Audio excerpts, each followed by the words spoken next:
If there is one issue which is used to discredit and stain Hinduism, it is caste. Critics are quick to throw out all the ancient wisdom of the tradition. They are content to disregard the teachings of great masters and write off Sanatana Dharma as an evil social enterprise which discriminates whole sections of society. It also means that certain people are born to a certain level of life and certain people are born to another level of life, and that is justified. And that means the caste system. The caste system, and that means over a third of India's population of 1 billion are regarded as communicable social diseases, such that if I was a low caste person and my shadow felt on you, you would have to go and ritually wash yourself in order to continue to take part in society. One cannot deny the existence and indeed the horrific history of caste discrimination. Dalits or untouchables in particular have suffered terribly. They have been denied basic human rights and subjected to the worst prejudice. Consequently, they have been crippled by the vile mindset of others in their society. The question that is most relevant to Hinduism is how much does caste have to do with religion and how much of it is simply a product of centuries of social development. This is a hotly debated issue, with scholars on both sides putting forward their case. The important thing is that Hindus approach the issue of caste carefully and with as much honesty as possible. The first thing to do is define the terms correctly. The word caste is a foreign imposition and is a blanket term that is used to describe two distinct ideas, that of Varna and Jati. So let's take Varna first. The word essentially means colour, and the concept of Varna is found throughout Hindu scripture. It is first introduced in the Rig Veda in the Purusha Sukta hymn. The great Purusha or divine personality is described as having the Brahmin class who forms the head. These are the people dedicated to God and responsible for the upkeep of tradition and ritual. The Kshatriyas come from the arms. They are the rulers in charge of governance and defense of society. The Vaishyas come from the thighs and are responsible for trade and economy, while the Shudras are born from the feet and are the servants or labourers of society. Some have argued that the feet have a lower status than the head, but as some scholars have suggested, the Purusha has always been envisaged lying down. In the same way that every part of the body works to serve the whole, every class is designed to work for the benefit of society as a whole. The underlying principle is that everybody is equal, since every individual has a divine self or Atman, but at the same time, not everybody is the same. We all have different abilities and different temperaments, which are suited for different tasks. Not everyone has the qualities to be a Brahmin surrendered to God. Not everyone should be allowed to be a leader and rule. There are some who are hardwired to step out and start business ventures, and there are others who are content to have a simple life of work. These divisions of society are seen to be in tune with the natural tendencies of people, and when the Varnas fail to work in a complementary way, injustice and chaos results. If we look at things today on a global level, we can see we do not have a recognisable Brahmin class who lives selflessly for the welfare of everyone. The Kshatriyas, who are the governments, are therefore not guided, and as a result, instead of leading the Vaishyas, we find that it is the Vaishyas, the corporations and banks who dictate policy. Consequently, the Shudras, who are the hard-working individuals, suffer trying to make an honest living. The Indian Varna system was not unique to India. In ancient times, societies around the world were also organised into similar social divisions. We have to remember these were agricultural civilizations with far fewer options for work and career. There was no central education system where individuals studied for 18 years before figuring out what to do. There was no welfare state. Children were the economic assets who had to learn the trade of their family as quickly as possible. As a result, it was of paramount importance to maintain these classes to ensure the success of a nation. The only difference was, in India, it was codified. The insistence on the dharma or duty of each varna is repeatedly stressed in scripture. If people in the different classes start to forget their role, then inevitably the whole setup begins to crumble. If Brahmins start becoming business-minded, if warriors started to renounce warfare, if merchants started giving up their trade, and if servants stopped working, the very survival of the people would be at stake. It is from this angle that Krishna in the Gita argues his point. Krishna talks about Loka Sangraha, the welfare of the world that we all have to strive for. He repeatedly puts forward the notion of Karma Yoga, that we do the dharma that has been assigned to us without attachment for the greater good of all. He teaches that whether we are a Brahmin or a Shudra, we shouldn't shirk our duty, but rather perform it selflessly as an offering to God. That way, whoever we are, whatever place we are in within society, we will attain the supreme. But the crucial question that is always asked is the Varna system based on birth or on the qualities we display? In the Gita, Krishna states, according to qualities and the work ascribed to them, the 4 divisions of human society were created by me. Many interpret this verse to mean Varna is based purely on qualities and not birth. But a careful reading of the Gita as a whole suggests that the verse is less about how people enter the Varna system, but rather about how each Varna is distinct from the other because of the work and qualities ascribed to them. If we read further in chapter 18, Krishna outlines the qualities of each Varna and then makes it clear that these qualities are a reflection of the inherent nature or svabhava that the individual has been born with. The suggestion the Gita makes is that the karma from previous lives creates one's inherent nature. This nature contains certain qualities. These qualities then decide the dharma or purpose one will have for the next life. The Varna one is born into provides the context for this purpose to be lived out. So Krishna effectively explains that both birth and one's qualities together decide which class one belongs to. It is obvious that not everyone born to a Brahmin family will display Brahmin qualities, but the essential point Krishna makes is that our birth is not an accident. The circumstances in which we are born into are reflective and specifically designed so that we can carry out our dharma or purpose in this life. The question of what dharma means practically is up for debate. Krishna ties in dharma with social class, which makes sense if we understand how ancient civilizations worked. The Gita calls for a stable society where individuals work selflessly for the welfare of the world. It is also a dialogue stressing the need for Arjuna to fulfill his duty as a Kshatriya.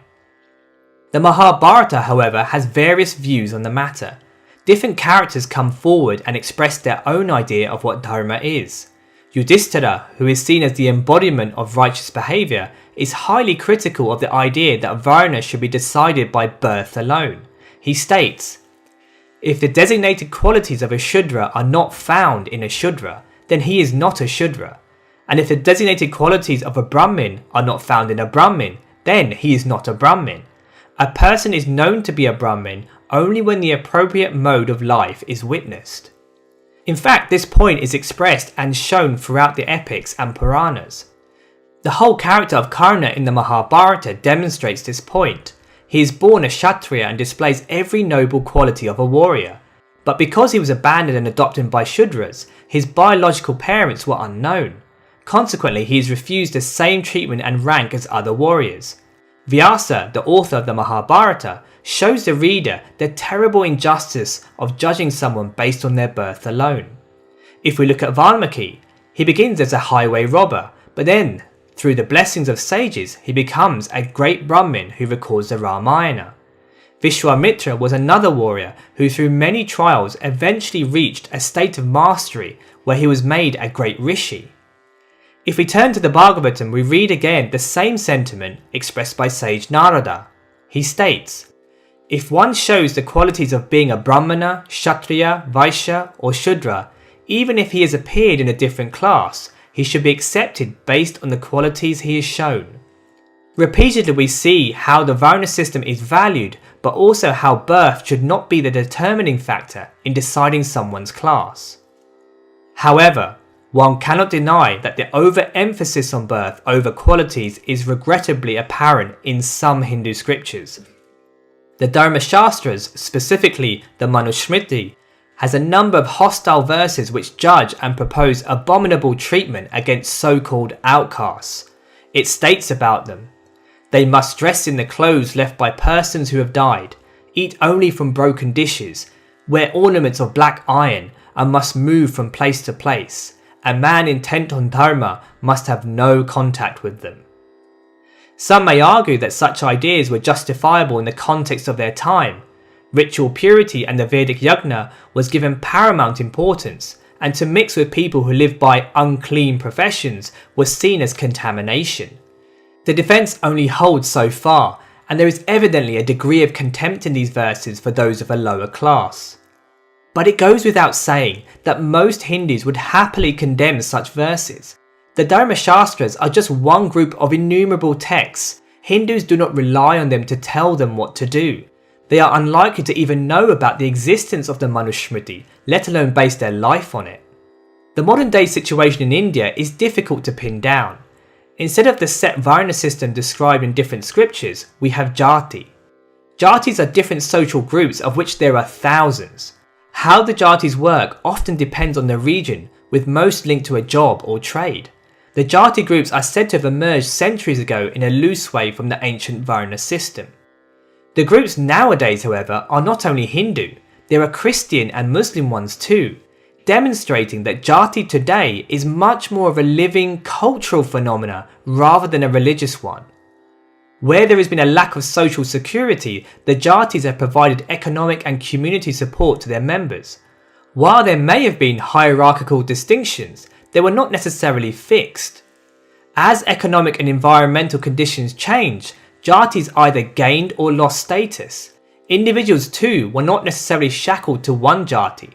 There was a degree of fluid movement between the different groups. The British colonial rule, however, further cemented and exacerbated the now caste system. The census that was carried out by them forcibly fixed the different groups in line with the Varna system. Despite many Jatis no longer fitting into the ancient Varna setup, individuals and groups were labelled and allocated a specific status by their rulers. The hierarchical constraints became set in stone, which further divided the nation and helped the British control the masses. But without question, the true victims of the social system have been the Dalits. They are seen to be so polluted that they are outside the Varna Jati system altogether. They are given the worst of jobs and denied the most basic of rights. Although the practice is constitutionally banned, the tragedy of discriminating the whole Dalit community is still at large. Many would like to simplistically write this off as a Hindu religious phenomena. But today the Vedic yajna is not a mainstream Hindu practice, so the idea of trying to stay pure and avoid getting polluted is nonsensical. But unfortunately, narrow-minded ancient ideas have morphed into a contemporary cultural mindset. A mindset which has long been divorced from tradition and even abused by elite communities from different religions. So, there have been a number of positive and negative factors throughout history which have mixed together to create and sustain the Varna Jati system. Scripture stemming from the Rig Veda and the Gita outlined the nature of a well-ordered society geared towards the success of all, an order which was based on birth and quality. The corruption of a ritual-obsessed Brahmin class combined with the ruling kings or imperial powers further entrenched the focus on birth ahead of qualities. The Dharma Shastras provided so-called scriptural justification. Repeated invasions from foreign lands meant that the Indian society had to tighten rules of behaviour in order to protect their tradition. The British colonial agenda fixed and strengthened the borders between the groups.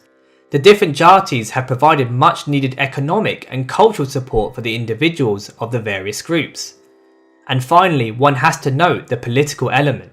So-called anti-caste representatives call upon individual castes to unite and vote for them, which ironically strengthens the whole institution of caste. But the most anti-caste movements have come from the Hindus themselves.